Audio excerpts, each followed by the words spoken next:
Hey guys, a little pop-up stream here. I was listening to victim impact statements this morning and had some things to do. Plus I didn't really want to stream over that. I knew it was going to be awful, and it was awful. It's absolutely terrible crimes. So I'm watching here because I think they are still on a break, but I believe it will be the defense's turn to come back. So that's why I've started this. Yeah, because I don't have any sympathy for Lori, and a little less sympathy now. I mean, I know attorneys have to do their jobs and things, but I guess I would have a hard time lodging so many objections during victim impact statements. Just not my kind of thing. Or maybe they needed to do it, and although I'm not sure they needed to, even if they were warranted, just let these people say what they need to say and get on with life. But that's why I'm not a defense attorney, because that's how I feel about it. So yeah, I listened to almost all of it this morning. I had some other things going on, but of course it's terrible. And what can you do? There's no justice in this. You can't fix it. You can't bring these kids back, and the other people that were murdered. Just nothing you can do, and nothing the state is going to do is going to make up for it. Death penalty, even if they had it, wouldn't fix it, and they don't. Or they're not going for it here. So they effectively, for the most part, still don't anyway, but they didn't even go for it here due to the sanctions earlier in the case. So this is a potential life sentence is what they're looking at. And I suppose we will hear from the defense attorneys why, due to her mental whatever, that she should have a chance for parole later. And for that, I tend to doubt that she will speak, because if they do go with the theory of trying to argue her mental state, and she deserves a chance, and she was under the influence of something, and it's not really what you think, it's going to be kind of hard for her to get up and really support that. And I don't think she has it in her to say she's sorry for anything, or regrets anything, or has grown from anything. I don't see that from her. Wasn't she slinking back in her seat the whole time? Whenever I glanced at my little phone screen, it appeared she was doing her best to be the least present that she possibly could be, to face even a talking to about what she had done. Thanks to Marsha Lynn. I really appreciate that, supporting the channel. That is awesome. Thank you very much. So I'm trying to watch this live and make sure I don't mess it up like I did the other day when the hearing started and I was still talking. And I see what I believe is something going on. The judge is not back on the bench yet, but I'm going to switch streams real quick because I think they have it live on Law and Crime, even though they're not talking yet. And I don't want to miss that. So I do have it open on both things. So we'll just switch it up. Okay, let's try this.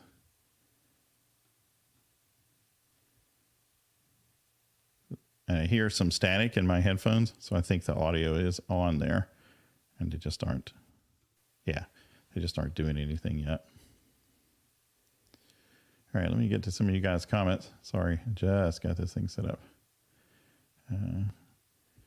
Teared up several times. This comment says, I teared up several times during victim impact statements. It's so devastating. I can't imagine. Yeah, I agree with that. It's heartbreaking to hear. And it's one thing to hear people talk about their loss, which is devastating. But, some of the witnesses here did something I think is sometimes a little passed over. And that is the loss of experiences these people would have had in their lives. It's not just the loss of the family around them, of course, but their own loss, which gets swept away a lot of times as you only talk about the criminal and what rights they should have, and all of that is all the experiences these people, all these innocent people would have had that they do not get to have. There's no going back from it. And this is as serious a crime really as you're going to be able to find. So I don't have any sympathy for her. So if I say something nasty about her and go off the cuff, I'm not going to feel bad about it. They won't do to her what I would like to see done to her, which is why I guess you have a system like this, is to prevent that from occurring. Another comment says, she sat there slouched in her chair, staring off into space. That's what I saw when I happened to be able to look at the screen. Was it looked like she had retreated and slouched down and all that. So here is a comment. It says, I thought Sue Opper in the Brooks case was the best closing I've seen, while the DA here didn't give a closing. His sentence recommendation was amazing. Yeah, I heard him talking, and I thought he did a really great job. Credit to the victims who cannot speak for themselves. And I think he was extremely sincere in it. And sometimes you can hear that, whether it's faked or not. Sometimes maybe I can't detect it all the time, but I know what I think I'm hearing. And in that one, I believe he was sincere, that this was hard for this guy to make this speech, that he understood the importance of it to everyone who was listening, and in his own heart to try and speak for these people who cannot speak for themselves anymore. So I felt that, those are the hard times in court when you have to give a statement, a closing, or something like that, when you really, really believe it in your heart, and you're all the people have to speak. The consequences of not doing it well and to fail pretty high. So how flexible is my screen layout, the window placement? Well, let me know what you think it should be. Did you want that bigger? And I can probably go down to the bottom. I think I have that like this, and I can also dump probably this thing off of here, since I don't have all these other logos everywhere. Let's see. That's about, I think, what I can do. I mean, I can go away entirely, but then we'd just be here, and you'd just be a disembodied voice in your head. That's horrifying. Let's see. It did seem to be a heartfelt statement by the attorney, or a felt statement. Yeah, that's what I heard. You sometimes really can you can hear it, and almost, well, I hear it when I hear it, and then I feel it. Like I start to feel that emotion that this person has. Like it transcends just the words they're saying to you're transported to the emotional state he has, and that's when it's having an impact. That's my. Thank you. Please be seated. Okay. I think everybody should be able to hear this now. The judge has announced his presence.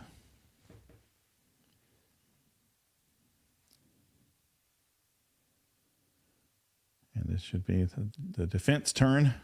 Her lawyers will make an argument. Okay, we're back on the record on case CR 22-21-1624, State of Idaho versus Lori Noreen Vallow. This is the sentencing hearing. We took a mid-morning break. The state concluded its sentencing recommendations, and the defense may now present theirs. The court would also thank everyone for complying with the conduct order in effect and not having any disturbances throughout the morning. I appreciate everyone continuing to comply with that order. With that in mind, then, Mr. Thomas, is the defense ready to present their recommendations? We are, Your Honor. All right, Mr. Thomas, you can proceed. Would the court prefer if I stand, or is it okay for me to sit, given the acoustics in the room? I think it'd probably be better if you remain seated to pick up the recording on the record. Very good, Your Honor. Thank you. Your Honor, some 20 years ago, I was sworn into the bar and took a sacred oath to uphold the Constitution.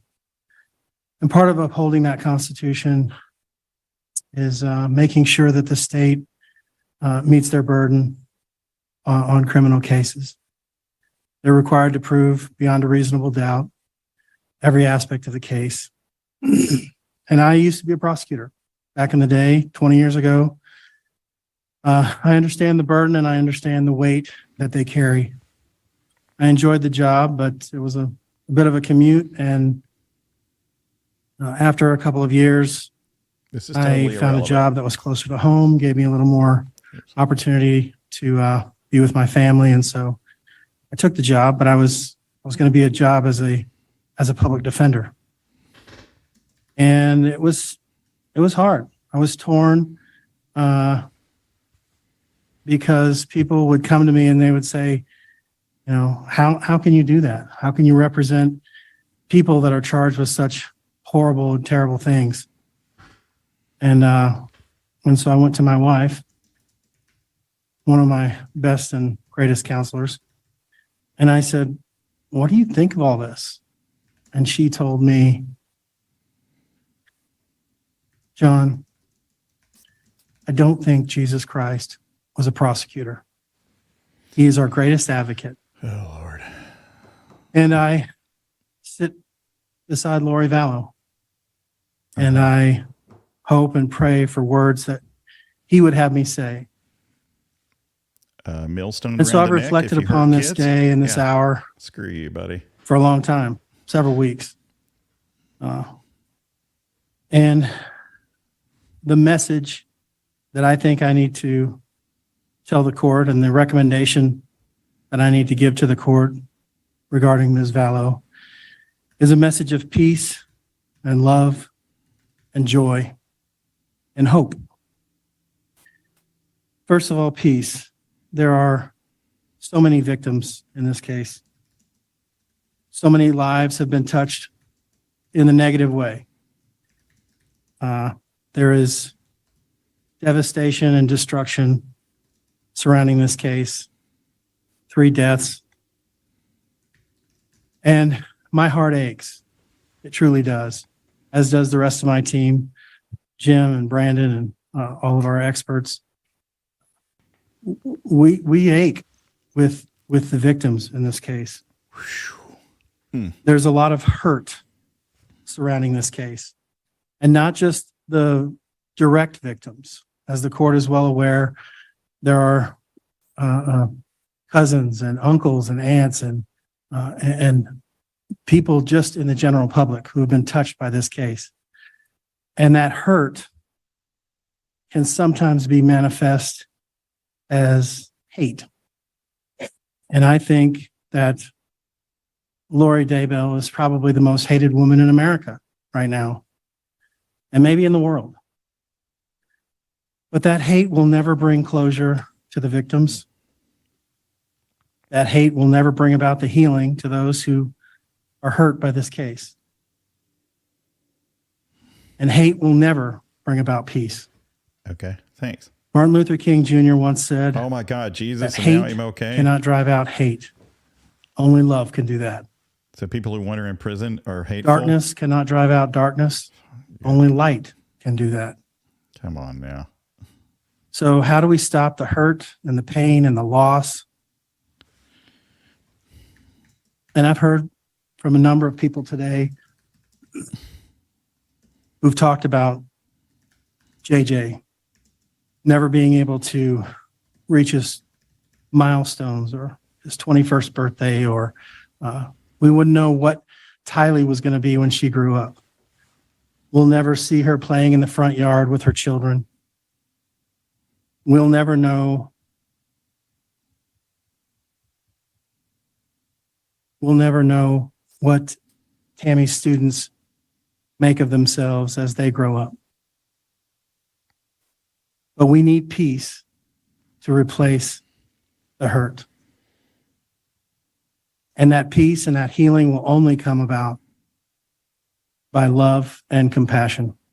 Mm-hmm.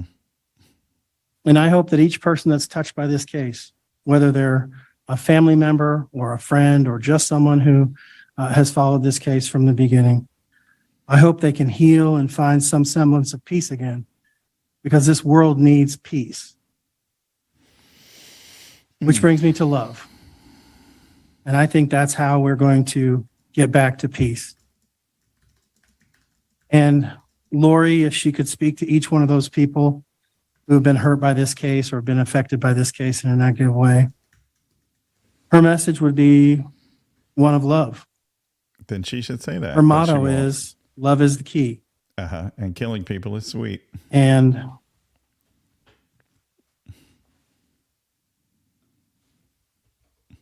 Lori's a very misunderstood person. Mm-hmm. People that know her, and I mean really know her, get the chance to know her the way that I did, the way that her family knows her, they would know that she is about love. Now, Lori and I didn't always get along. Our team has had tension and frustration and a lot of misunderstanding. But overwhelmingly, an overarching concept behind Lori And everything that she says to us and everything that she does is love.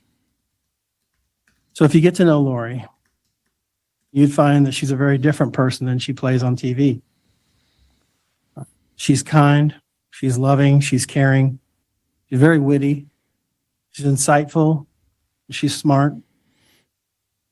And if you talk to people that knew her prior to 2018, prior to this whole crazy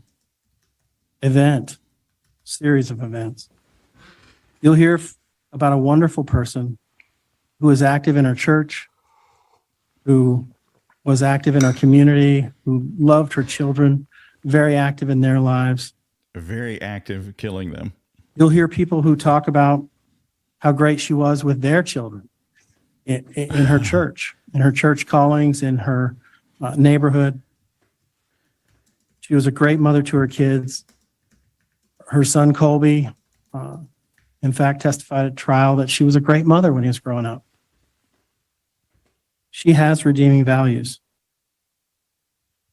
Kay Woodcock sang her praises today, that Lori was a great mom and that Kay allowed JJ, Canaan, to be adopted by Lori and Charles.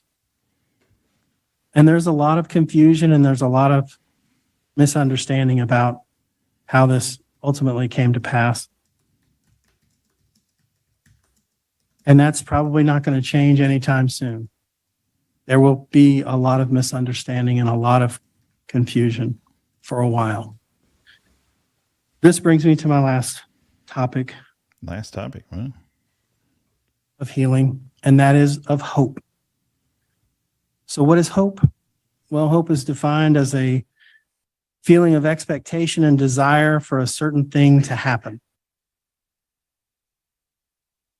So what do we want to happen in this case? I think the court is well aware of the 4 goals of sentencing pursuant to Idaho Code 1925-21.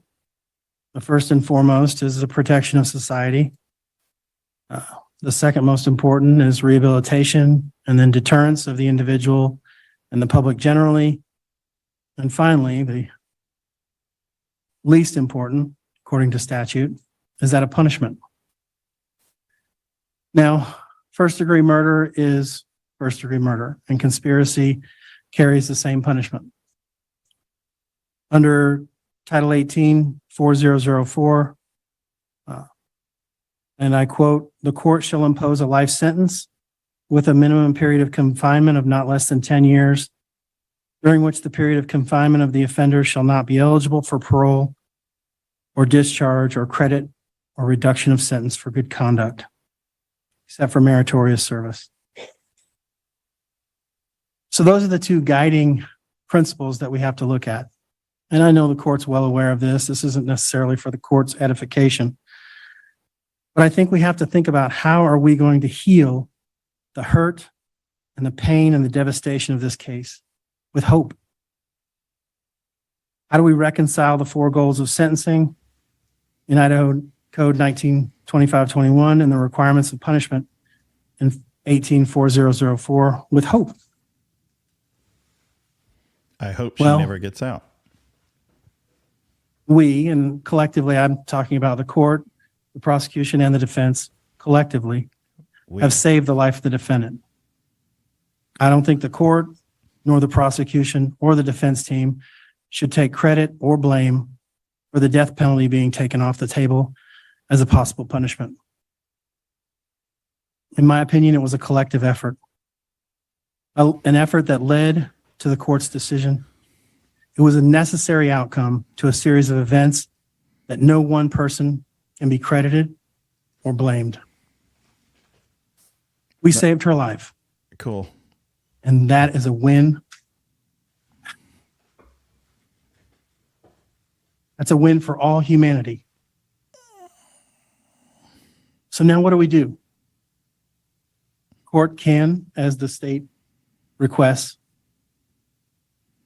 find a sentence appropriate of fixed life without parole. Sounds good. That certainly meets the protection of society Yes. and punishment. Yes. the first and last goals of sentencing. However, if the court so chooses, the court can also give the defendant a fixed term of years to serve in prison, followed by an indeterminate term of life.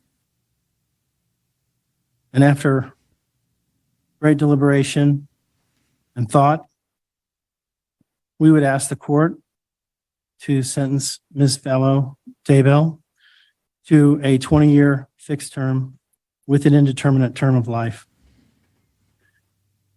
We believe that that meets all the goals of sentencing with an added bonus of hope. So why would we give the defendant any hope at all? Are we rewarding her? I don't think so. It's not about her. Giving her hope, it's for us. It's for everyone in this courtroom. It's for everyone watching on the internet. It's for everyone who's going to watch this on television. Thanks, but no thanks. It's for everyone who lives and breathes outside the walls of prison. Her hope will benefit society. In our opinion, if you give her fixed life, you will have essentially thrown her away. She has no incentive to rehabilitate. There is no deterrent to her or anyone else. If she's in jail, The punishment portion That's is a final deterrent. and all-encompassing. However, if we give her hope, we protect society by keeping her behind bars well into her 70s, but she has the incentive to be a model prisoner. She has the incentive to help those women that she interacts with in prison. And over time, she changes her behavior, her routines become habits, and she helps other inmates. She becomes a better person. And as these inmates interact with her, this better version of Lori Daybell, they become better people as they re-enter society. So without hope, the likelihood of success in reaching any of the goals of sentencing other than punishment is very low, if not non-existent. Your Honor, we live in the greatest country in the world. We can do this. We can can't do bring this. JJ back. You will never reach those milestones. We can't bring Tylee back. She'll never have children of her own. And we can't bring Tammy back. Forget them. She'll never visit with her grandkids or teach a young student in the library or in her computer class. But we can try to bring others up who go to prison to a higher level than they are when they went in. And I think that's important. And I think that's a testament to JJ and to Tylee and to Tammy. I think that gives them something to carry on in the future. What? They're dead. Forgetting about Lori Daybell is not the way that we're going to heal. Remembering JJ, remembering Tylee, remembering Tammy, and allowing Lori to be the best person that she can be in a prison setting, to help other people in that prison setting. That's how we're going to get the benefit out of Lori. Not one word of remorse benefit to or society responsibility Of from giving Lori anybody. Daybell hope far outweighs any detriment. And what do we have to lose by giving a woman in her 70s an opportunity to go before a parole board and to ask for release? There's not even any guarantee that she will be released in her 70s. But that hope is what's going to drive progress in this case. So in summation, we need to heal in order to have peace. Peace comes through love. Love is manifested in this case through hope. We ask the court to show mercy and look to the future. We ask the court for a 20-year fixed term plus life indeterminate, concurrent for all 5 counts of murder and conspiracy to commit murder. We would ask the court to give Lori Daybell a 14-year concurrent sentence for the grand theft to run concurrent with each one of the other charges. We can do this, Judge. We can move forward towards peace again and heal, which is what we really need to do. Thank you, Your Honor. All right. Thank you for the recommendations, Mr. Thomas. All right, Lori, what you gonna do? She still looks. All right, Ms. Vallow, before I impose sentence, if you choose, you may address the court. This is known as the right of allocution, which permits you to make a statement on your own behalf or present any information in mitigation of the punishment for the crimes you've committed. And let me inquire at this time, do you wish to address this court? All right, very well. You may make your statement. Oh, I'm surprised. All right. I would have lost that bet. Let's see if there's any responsibility here, any remorse, or just you don't understand what really happened and I shouldn't be in jail. I'd like to start by quoting John from the New Testament in the Bible. In John chapter 8, verse 7, Jesus says, "He that is without sin among you, let him first cast a stone at her." Then in verse 15, Jesus says, "Ye judge after the flesh. I judge no man. And yet if I judge, my judgment is true." Jesus knows me, and Jesus understands me. I mourn with all of you who mourn, my children and Tammy. Jesus Christ knows the truth of what happened here. Jesus Christ knows that no one was murdered in this case. Accidental deaths happen. What? Suicides happen. Fatal side effects from medications happen. I have a different perspective in life because in 2002, when I was pregnant with Tylee, I died in the hospital while in labor with her. They tried to stop my labor. They put me on the table and they put something in my IV, and I felt my spirit falling to the floor. I was standing near my pregnant body, watching the doctors try to revive me, which took them a few minutes.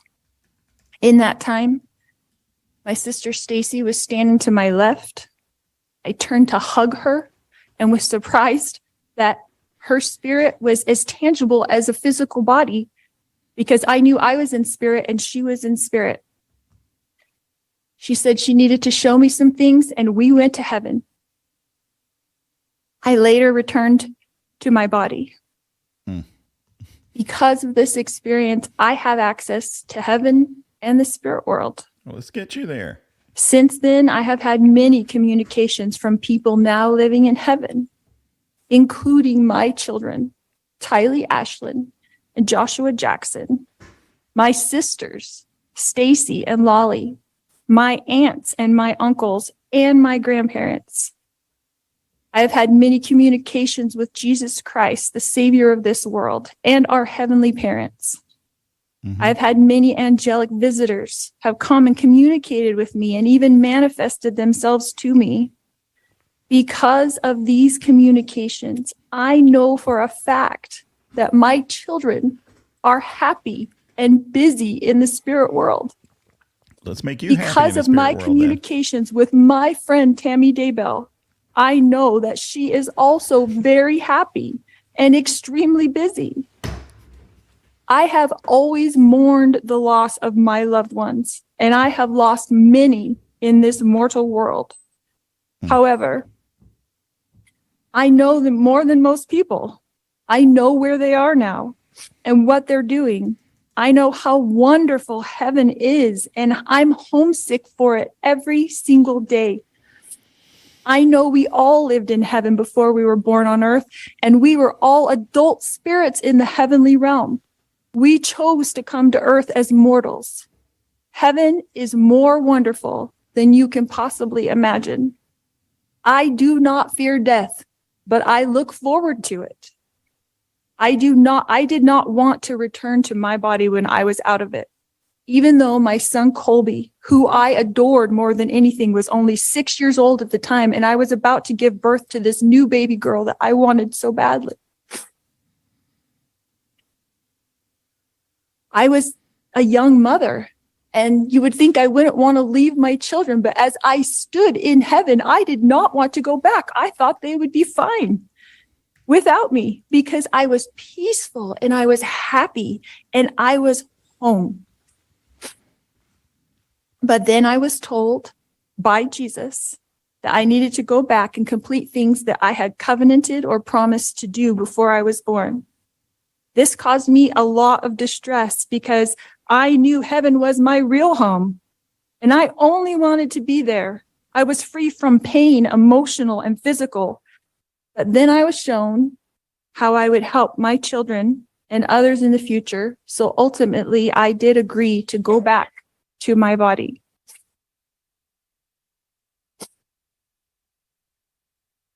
Kylie has visited me. She is happy and very busy. Kylie is free now from all the pains of her life. Kylie suffered horrible physical pain her whole life. Oh my God, this is evil. I sat with Kylie in the hospital year after year after year while she screamed in pain when the morphine wasn't even enough to take away the pain of her pancreatitis. I sat there while she cried and I held back her hair while she threw up. And I am the only person on this earth who knows how much Kylie suffered in her life. She had pain every single day. She never felt good. Her body did not work right. And I don't know if that was from complications from me dying while she was being born or something else, but she had a very difficult life. She was sexually abused by her own biological father since she was 3 years old, and she was forced by family court to go visit him for 10 years against her will. I fought for her in court. I protected her. I tried to protect her with my whole life. I tried to protect her. I worried about her every single day. Kylie had to get her GED because she couldn't go to school every day because she never felt good. She felt sick.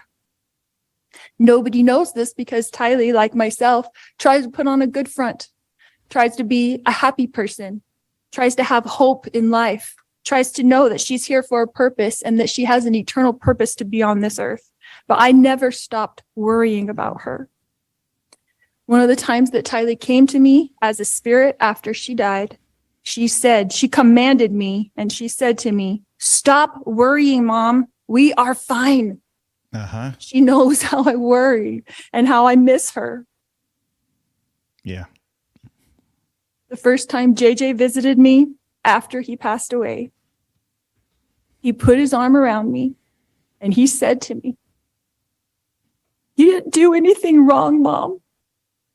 I love you. Why would he need And to say I that? know you loved me every minute of my life." Except for when you were suffocating me. JJ, Joshua Jackson, GG. was an adult spirit. And he was very, very tall when he put his arm around me. He is busy. He is engaged. He has jobs that he does there. And he is happy where he is. His life was short, but JJ's life was meaningful. JJ was a wonderful person and touched the lives of everyone. And I adored him every minute of his life. He has a job there. My Gainfully eternal friend, employed, Your Tammy Honor. Daybell, has visited me on several occasions. She came to bring me peace and comfort. And I know that she is extremely busy helping her family, especially her children and grandchildren. And I have a great love for Tammy. Mm-hmm. Thanks for poisoning me, girl. In heaven, apparently, your schedule. My beautiful children, Kylie No time Ashlyn and Joshua Jackson, rest safely this day in the arms of Jesus. My wonderful friend, Tammy Daybell, rest safely this day in the arms of Jesus. And I look forward to the day when we are all reunited and I too will rest with them Let's in do the it. arms of my Jesus. You should work on that ASAP. I agree with you. Go get reunited. All right, Ms. Vallow, thank you for your comments to the court. Let me ask you at this time, Ms. Vallow, are you fully satisfied with the representation you've received from your attorneys throughout this case? Yes. Thank you. Sweet.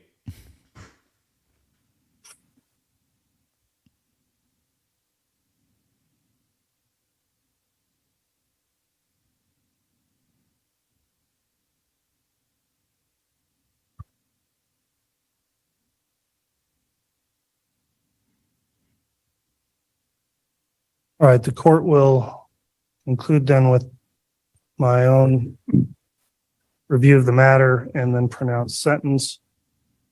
Ms. Vallow, based on the jury's verdict of guilty in this case, it is the judgment of this court that you're guilty of the following counts of the amended indictment. Count 1, conspiracy to commit first-degree murder of Tylee Ryan and grand theft by deception. Count 2, first-degree murder of Tylee Ryan. Count 3, conspiracy to commit first-degree murder of Joshua Jackson Vallow and grand theft by deception. Count 4, first-degree murder of Joshua Jackson Vallow. Count 5, conspiracy to commit first-degree murder of Tammy Daybell. And count 7, grand theft. We carefully reviewed the record of this case, beginning with your prior criminal history. Very notably, you're 50 years old. These are the first criminal convictions you've ever had. I will note, however, in addition to these convictions, you have 2 additional conspiracy to commit first-degree murder cases pending in Arizona. And it's somewhat incredible in this case that seeing you've gone from no criminal history in your life to now having been convicted of 2 counts of first-degree murder, 3 counts of conspiracy to commit first-degree murder, and you continue to face more additional counts of conspiracy to commit first-degree murder in another state. I've looked at the recommendations in the pre-sentence investigation report. It ultimately recommends a prison sentence stating, quote, incarceration under the custody of the Idaho Board of Correction. Yeah. Normally, the court would have some additional information to rely on in fashioning its sentence, including the benefit of recommendations based on a gain evaluation, substance abuse report, mental health review, and other reports. However, you elected not to cooperate with the pre-sentence investigation. As I would note on page 23 of the pre-sentence investigation report, it states, quote, Lori Vallow Daybell intends to remain silent during the pre-sentence investigation process. She has the packet, but does not intend to answer any questions of evaluators or investigators. Nice. No attempts were made to complete the court-ordered screenings due to her refusal. I'm advising you that that was your choice to not cooperate in the pre-sentence investigation, but it left me without some additional information that potentially could have been mitigating in your case. Oops. And as I proceed with the sentencing, I'll note those deficiencies in the information I normally would have in a pre-sentence investigation report. Sweet. As has been mentioned by both sides here, the court has to consider certain sentencing objectives when I sentence somebody, and these are set out in cases including State versus Toohill, which is a Court of Appeals case 103 Idaho 565, and it's been adopted by our Supreme Court as well. And I have to consider for main objectives, number 1, the protection of society, which is the primary objective. 2, deterrence of the individual and public generally. 3, possibility of rehabilitation. And 4, punishment or retribution for wrongdoing. That case states, moreover, it's clear as a matter of policy in Idaho, the primary consideration is the good order and protection of society. All other factors must be subservient to that end. I've also reviewed and considered the criteria set forth in an Idaho statute 1925-21 on the question of whether or not you should be confined to prison, and to what extent. That statute sets out a variety of factors I have to consider in weighing whether a long prison term here would be appropriate. Some of the attorneys cited already to some of the provisions of that statute, and again, it talks about the primary consideration of the protection of society, and also talks about the impact on the victim, the possibility of risk reduction through rehabilitation, and deterrence are also to be considered. There are some factors laid out in that statute that are not necessarily controlling, but weigh in favor against either imprisonment, or in this case where imprisonment's required, an extensive imprisonment term. Some of those factors under Part 2 of this statute is the defendant's criminal conduct neither caused nor threatened harm, which is clearly not the case here. That the defendant did not contemplate the conduct would cause or threaten harm. Again, that would not apply here. The defendant's criminogenic needs indicate the defendant will benefit from supervision and treatment in the community. That's unavailable, as community treatment can't occur with a minimum prison sentence required here. Another factor, were there substantial grounds tending to excuse or justify the defendant's criminal conduct, No. though failing to establish a defense? I don't find those apply given the facts of this case. Other factors, the victim of the defendant's criminal conduct induced or facilitated the commission of the crime. That did not occur here. Another part talks about compensation, which I don't find would be appropriate here other than on the grand theft charge. Part G, the defendant has no history of prior delinquency or criminal activity or has led a law-abiding life for a substantial period of time before the commission of the present crime. That is the single most mitigating factor I see in this case.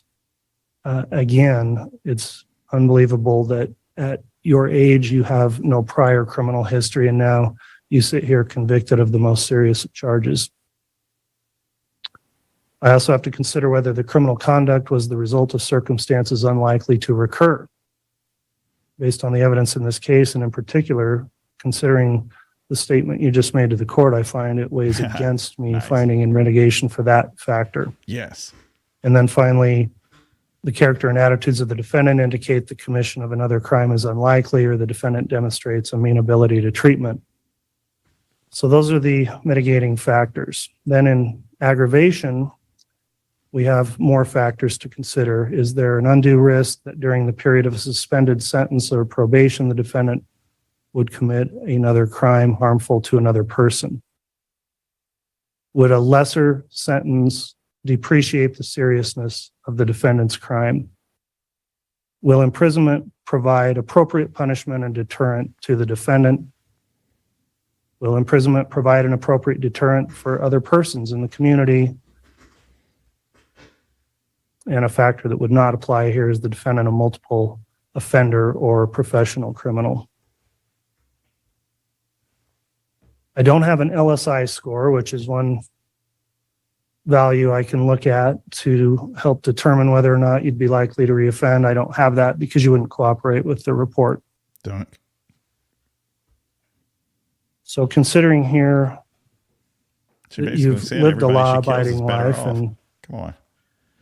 for a long time, you were obviously a good mother, sister, daughter, and friend to many people. I have to take that into account. You've served a very long time of local jail, over 1,200 days, and the report is you've been a great inmate, never caused a problem for anyone in the jail. And you should be commended for that. And that also shows that you are capable of that. I believe your counsel when they tell me you're an intelligent person. Up until all these events began to transpire, you've achieved goals in your life, you've done important things in your life.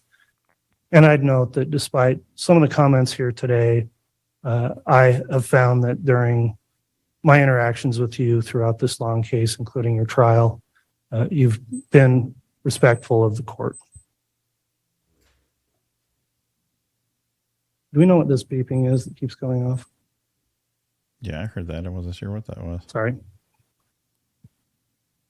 All right. The court will next consider I think that was the BS detector. And I from think her it must speech earlier. be considered in mitigation that you do have mental health issues. I've dealt with those throughout the context of this case where there were commitment proceedings. I've reviewed those reports and have that personal information from having gone through the determinations of whether or not you were competent or fit to stand trial. The most current diagnosis the court has is from Dr. Watson, and from February of this year states you suffer from, and I'll quote, delusional disorder, mixed type with bizarre content and hyper-religiosity, continuous and unspecified personality disorder with histrionic and narcissistic features. So obviously a very complex diagnosis that's been made here. Whether or not that can or how it would be treated, I think by all accounts is unknown at this time. I've reviewed your personal history, including statements from your own immediate family members, and it's clear that something radically changed in you that led you to where you are today. In a statement made in the pre-sentence investigation report, your mother stated it perhaps best and said that you are not now, quote, the person she knew. The record in this case, including all the evidence I observed during the jury trial, indicates that if it wasn't already occurring, that this relationship with the co-defendant seemed to be a catalyst for the change. At this point, I'll note that I will not be making comments on any other co-defendants in this case, as your co-defendant is currently presumed innocent and awaiting trial.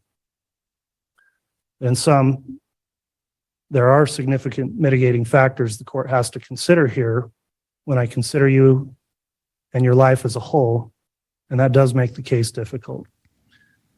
Typically, when I see somebody to be sentenced and they don't have a prior criminal history, they're given opportunities to first prove themselves on probation or avoid a lengthy term of incarceration. However, of course, some crimes are so serious that even with mitigation, there is no other reasonable option except for a prison term and a long prison term. And sadly, you've been convicted of and have committed the most serious crimes possible, and those crimes also require an equally serious punishment. So this is the part where I will consider what I think are the factors in aggravation. I went through those factors in the statute that I look at, and as I'll explain, I find that 5 of those factors weigh against you and in favor of a lengthy period of imprisonment. First, the case itself. I'll discuss that. There was a lot of pretrial litigation in the case. You decided to take your case to a jury trial. I will state and emphasize that I firmly believe it's the right of every person in our country to exercise their right to a jury trial, and they're afforded the full due process of the law. It's been somewhat disheartening to me to realize that there are many people who think that they can predetermine a case and somebody shouldn't be afforded their full rights of due process before they are convicted of a crime. Well, I didn't make all of the rules that govern criminal cases, but I took an oath to uphold the rules that are there, and I make every effort to ensure that people's due process is protected, because that's an important duty of mine. The judge just Everyone found out has a about the right internet, to be I guess. presumed innocent, and everyone in a criminal case does have a right to a jury trial. Sometimes I feel like maybe too many cases settle, and there should be more trials because it's a right people are entitled to exercise. You exercise that right, and I in no way hold it against you that you decided to have your case determined by a jury. That's your right, and it does not impact or influence my decision in sentencing. Before trial, I did not delve into all of the evidence or facts of this case and only address those when necessary to make rulings on motions, because I wanted to keep objective through the proceedings and remain impartial. You were afforded all of your due process in this case, and ultimately, after presentation of the evidence, a jury did find you guilty on all counts.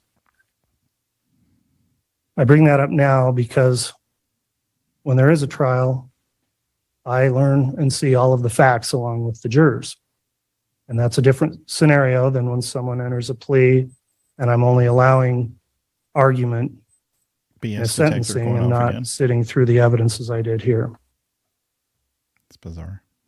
Having considered all of the evidence that I saw at trial along with the jurors, it's been a difficult task for me to narrow down and articulate all of the aggravating factors because really there are so many here.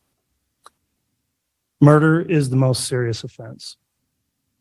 And the most unimaginable type of murder is to have a mother murdering her own children. And that's exactly what you did. You were involved in and guilty of conspiring to murder another group of children's mother, Tammy Daybell, who had children of her own. And despite the jury convicting you with overwhelming evidence, you still sit here before the court today and said you didn't do it. Oops. You came here to East Idaho, where I've spent my life, and moved here from another place already with plans in progress to make your children disappear. The evidence bore that out at trial. You removed your children from their home in Arizona, alienated them from friends and family, got rid of JJ's service dog. Yep. You moved to Rexburg, a community where you could find 1,000 random families to take your children, and you brought them here to murder them. You had so many other options. You could have gotten divorced. You could have found someone to take care of those kids. But as the state was able to prove at trial, you chose the most evil and destructive path possible. You killed those children, according to the state's theory, and I believe it, to remove them as obstacles and to profit financially. Damn straight. You justified all of this by going down a bizarre religious rabbit hole, and clearly you are still down there. While you were enjoying your new life in Hawaii, countless law enforcement officers, family members, and volunteers were searching for your children. And I don't think to this day you have any remorse for the effort and heartache you caused for others who looked for your children when you knew where they were and knew they were dead. They were found dead, burned, mutilated, and dismembered, and buried like animals. After you knew they were dead, you collected public funded assistance payments meant for them, and that was blood money you kept for yourself. And that's the grand theft charge you've been convicted of. Your sister, your son talked to you, begged with you while you were in the jail during phone calls I heard at trial. And those were very sad and difficult calls to hear. And you didn't provide any assistance or comfort to them.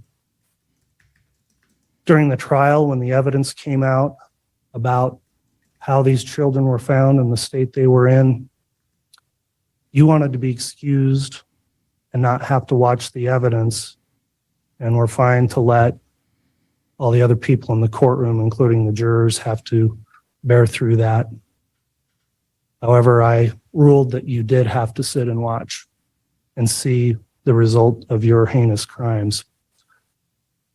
The jurors in your case fulfilled their duty admirably. All 18 jurors we had, because we had alternates, went through the entire trial and faithfully fulfilled all their obligations and all the instructions. So we were able to get impartial jurors who weren't already tainted by pretrial publicity to decide your case. And I do thank the jurors publicly for the service they rendered.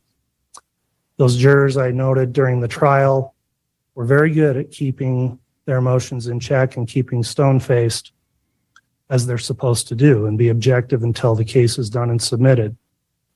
However, I did note at certain times during the trial, such as when there were videos and pictures shown of you in Hawaii at this time frame when JJ and Tylee were lying in shallow graves, the disgust on the faces of those jurors was evident, and shocking revelations about what happened here just kept coming through the trial. The crime scene was a horrific thing to have to review, and there's images that I will never get out of my mind, and I'm just looking at the pictures. Law enforcement officers who had to deal with the aftermath of what you did, I'm sure were traumatized. And I know it was traumatic as well for the jurors who had to sit through and see the photographs of these dead and mutilated and buried children.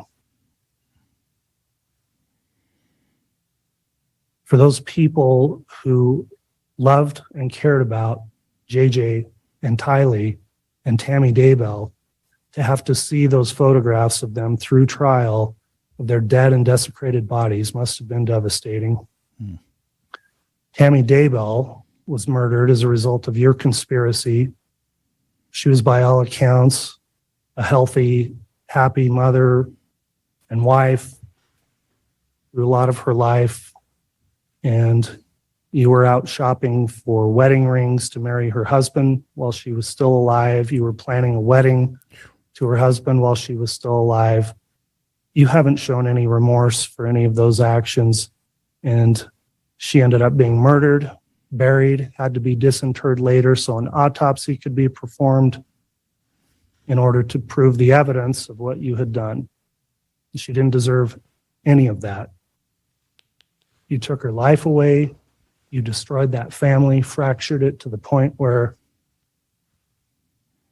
in the information I've had through the PSI, there are relationships that will probably never be mended that have rippled as a result of what's happened.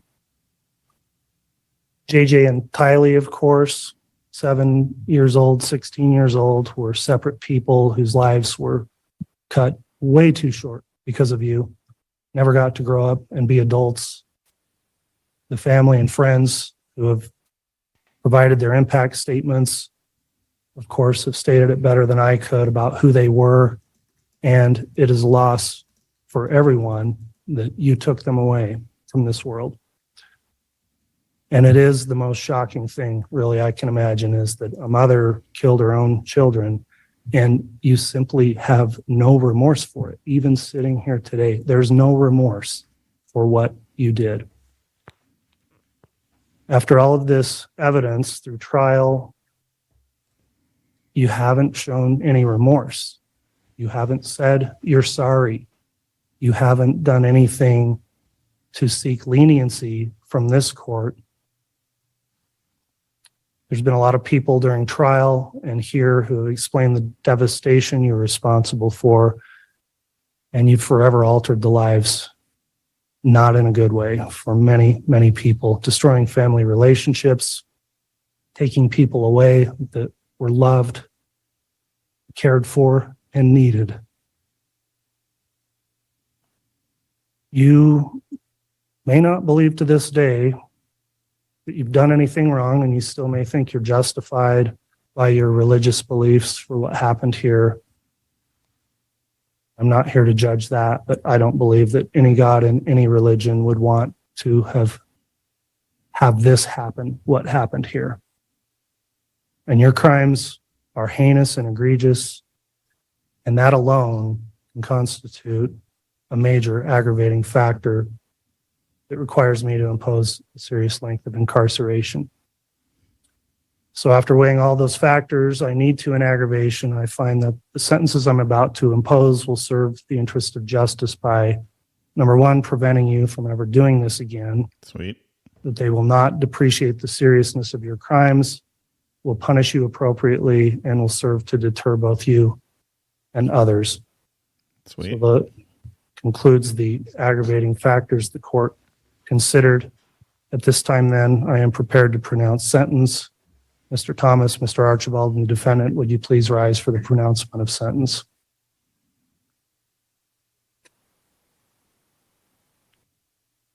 Based on all the relevant circumstances, including the evidence and recommendations presented in court today, it's the judgment of this court. Ms. Vallow, you'll be sentenced as follows. I'll first note I'm going to take up the counts out of order as I want to address the substantive murder sentences first. So on count 2, the charge you were convicted of, the first-degree murder of Tylee Ryan, you are sentenced to the custody of the State Board of Corrections to serve the maximum allowed sentence of fixed determinate term of life imprisonment with no possibility of parole. On Sweet. count 4, the charge of the first-degree murder of Joshua Jackson Vallow. You are sentenced to the custody of the State Board of Corrections to serve the maximum allowed sentence, a fixed, determinate life imprisonment sentence with no possibility of parole. I'll next address the 3 conspiracy counts you've been convicted of. And note, under Idaho Code 18-1701, the punishment for those crimes is the same as the underlying offenses you combined to commit. One of the offenses you combined to commit was first-degree murder, so those may be punishable also by imprisonment for life.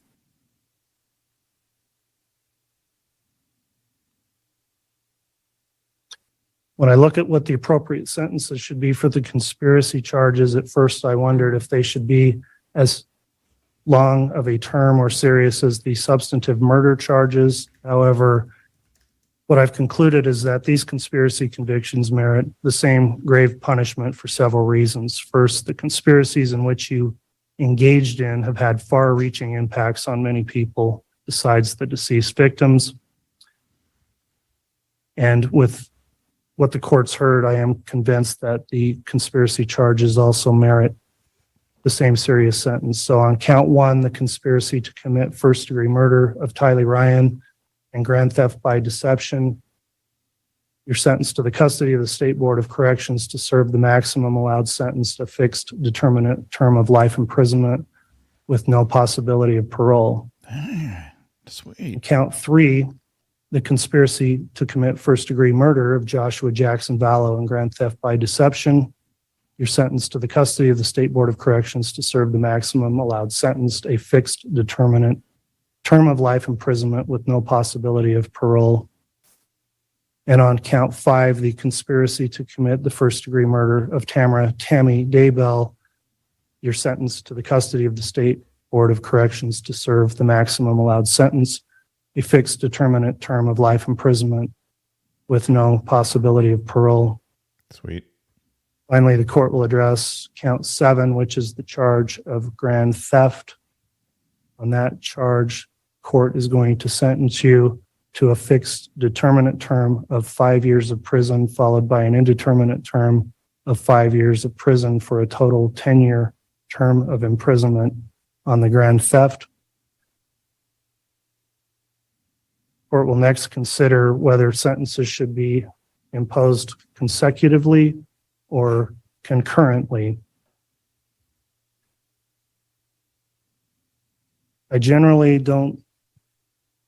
I'm a pragmatic person, and I've struggled with the point of a consecutive sentence when in Idaho, a life sentence is just that, a life sentence without parole. And I've thought it through.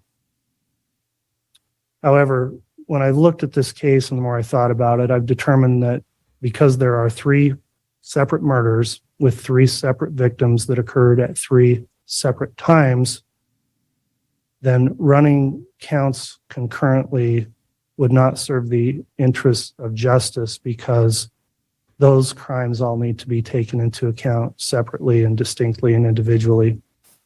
And you need to be held accountable separately for each of the 3 murders. So on those counts, the court will run consecutively the count 2 murder of Tylee Ryan, consecutive to count 4, the murder of Joshua Jackson Vallow, and count 5 will run consecutive to count 2 and 4, the conspiracy to commit first-degree murder of Tammy Daybell. So 3 consecutive life terms of prison. The remaining counts will be concurrent to the counts that are consecutive. The court will impose fines as requested by the state in the amount of $25,000 for all counts except the grand theft. On the grand theft, the fine will be in the amount of $1,000. The court will assess the civil penalty that was requested, and I find it's appropriate under Idaho Code 195307 of $5,000 per victim on each of the 3 victims as a civil penalty. And then finally, the restitution, which was requested by the state, Mr. Wood, if you could reiterate that number, 22,000 of what the restitution term is. And I want to inquire if there's any other restitution being sought by the state. Thank you, Your Honor. I believe I said 22,545. And the state would ask for an additional 30 days to submit any further restitution for the victims, living victims who have been deemed as such by this court. The court will assess that restitution on the grand theft charge of $22,545 as shown through the evidence at trial. And the court will allow 30 days for additional restitution requests, but that will be waived if it's not submitted timely.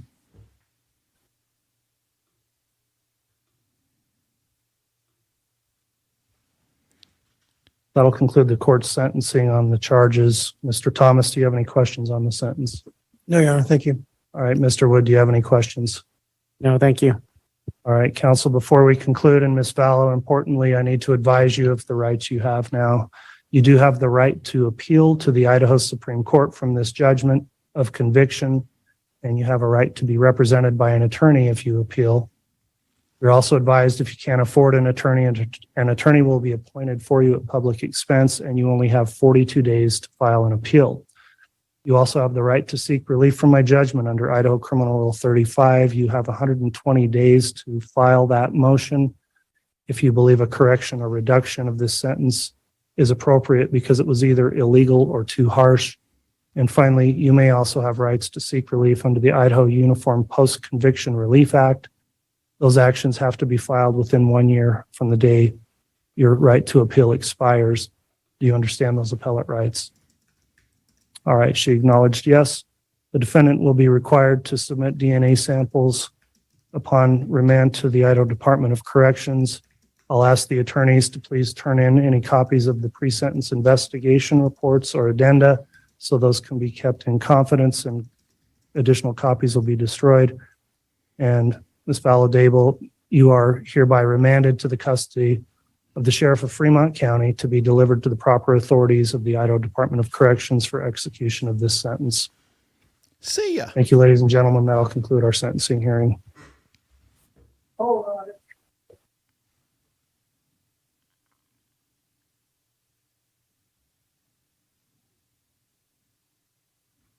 Well, I think she's probably angry.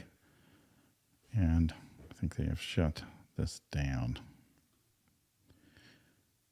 So that's it. So the judge did, I think, obviously, in my opinion, the right thing, giving her life without parole. He's the one who took the death penalty off the table as a sanction for discovery issues earlier in the case. That's what the defense attorney was talking about. That's fine. And you're going to like it because of my own personal feelings on that issue. But, he was trying to run a good case, which I think he did. So in this hearing, of course, I thought he handled that well too. He listened to her, and then, typically the judge is supposed to weigh various factors and things like that. Under state law, they can be slightly different and stuff. And he did that here. He said, here's the 4 purposes I have to document. They make a record for that.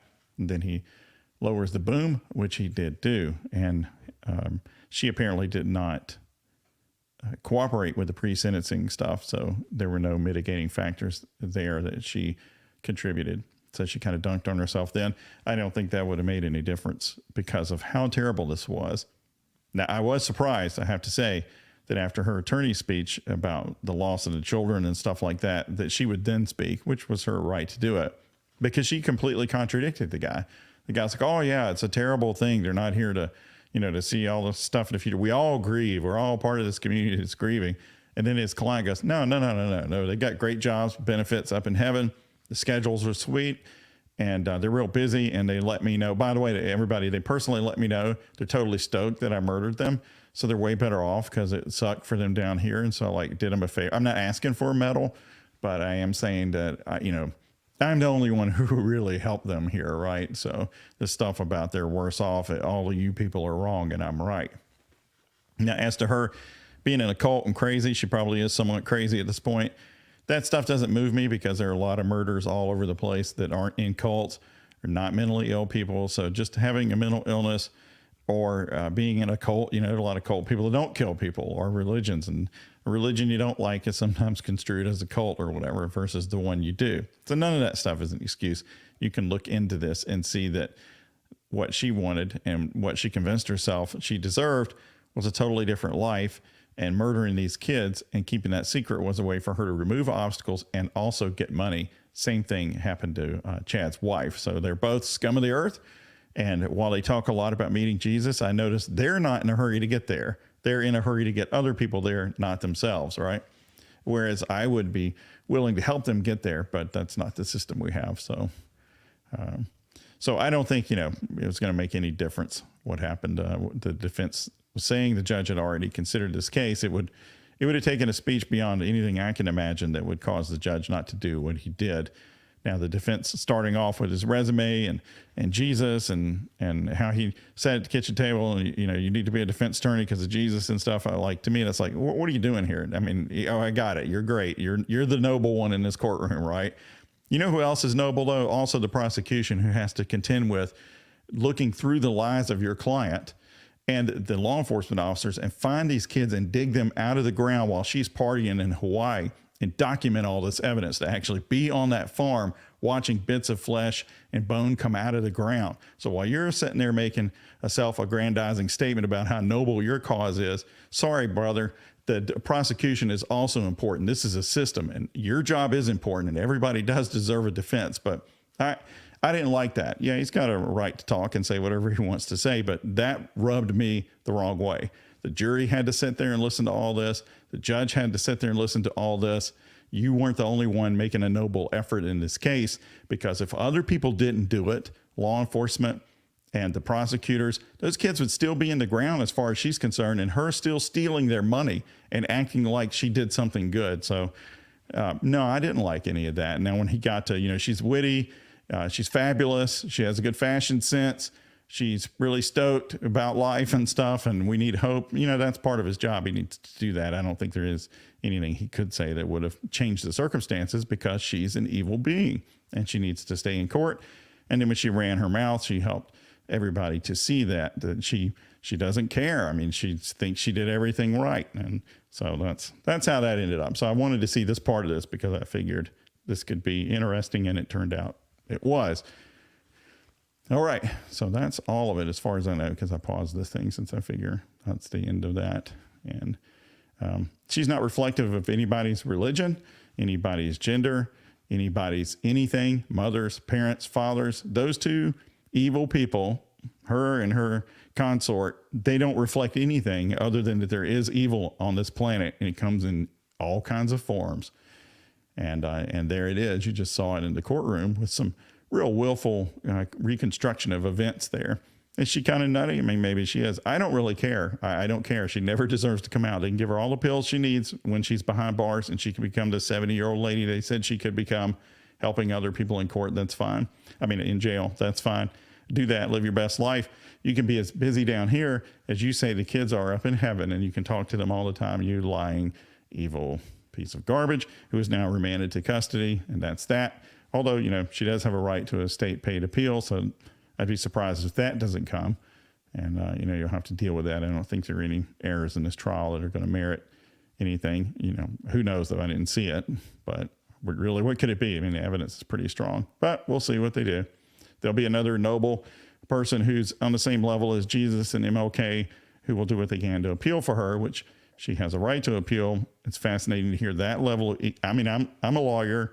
I know we have egos beyond sometimes what is justified. I haven't stood up in court and talked about that I'm doing what I'm doing because of Jesus and MLK, looking at everyone else in the courtroom who also plays important roles in this.